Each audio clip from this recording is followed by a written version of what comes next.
Hello అండి. నేను అమ్మ వాళ్ళ ఇంట్లో ఉన్నా గదా! అమ్మ ఈరోజు పిల్లలకి, నాకు అట్టు పానకం జేస్తుంది.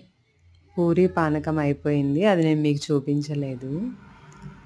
ఇప్పుడు అట్టు పానకం అనమాట. మామూలుగా అయితే దోస, అట్టు, దానికి బేసన్, శనగపిండితో చేసేది, పల్లీ చట్నీ, టమాటా పచ్చడి తింటాం గదా! సమ్మరొస్తే అవసలు తినమండి. ఊరికే మా అమ్మ ఏదో ఒకటే పానకం బాగోదు కదా అని అట్లా బేసన్ జేస్తుంది. నేను, పిల్లలైతే మాత్రం మంచిగా దోస పానకం, అట్టు పానకం ఇవే తింటాము. ఇప్పుడు మామిడి పండంతా ఇలా తీసుకొని కొంచెం షుగర్ వేసేసి, టేస్ట్‌కి సాల్ట్ గూడా వేసేసి మిక్సీ పట్టేసుకోవాలండి.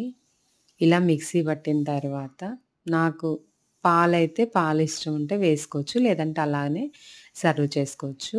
చెప్పానా మా అమ్మ బేసన్ గూడా చేస్తుంది. పానకం ఒకటైతే పిల్లలకొకటే అయిపోతుందని చెప్పేసి. ఇంకా కొత్త మామిడికాయ పచ్చడి.